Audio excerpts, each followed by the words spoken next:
So ayan mga guys, magandang araw at ayan, pupunta tayo sa Santuari. Yan, Maragondon, Ternate. So ayan guys, dito tayo kukuha ng ating tubig na ilalagay sa aquarium kasi kailangan na tubig dagat mga guys. Kasi yung ating mga inalagang isda ay galing sa dagat yan guys. So hindi sila pwede lagyan-lagyan lang ng mga salt na kasi hindi kayang mabuhay ng mga isda na to. So ayan guys, at nandito na kami sa Santuari.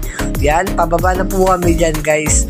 Kaso nga lang guys, yan, sobrang init. Grabe, talagang tatagtag yung pawis mo guys. Yan, halos butil-butil talaga yung patak ng pawis namin dyan guys. Grabe, sobrang init na kasi kami pumunta guys. Halos kasagsagan ng alauna. Yan, 1 PM na kami pumunta dyan guys. Grabe. So okay naman kasi pababa naman, kaya okay na okay. So ang daan nila guys ay sinimento na at hindi naman masyado siyang mahirap dumaan.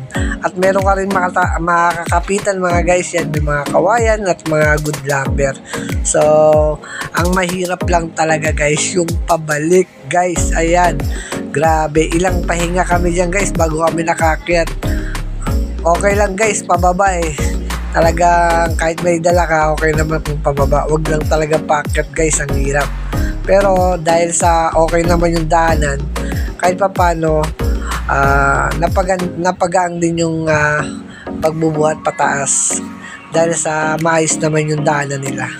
So ayan guys, at malapit na kami makababa. So talagang ang hirap niyan guys pag paakyat yan. So yung kukuhain namin dyan mga guys, tubig dagat, at may dala kaming lambat mga guys. Baka sakali kami makakuha ng isda, ayan guys, kasi yung lambat na ilalagay namin ay pang mga pang aquarium lang din yung mahuli, hindi yung pang kain-kain guys. Yung kaya lang mahuli, pero kung mayroong mahuli na pang ulam, pwede natin ulam.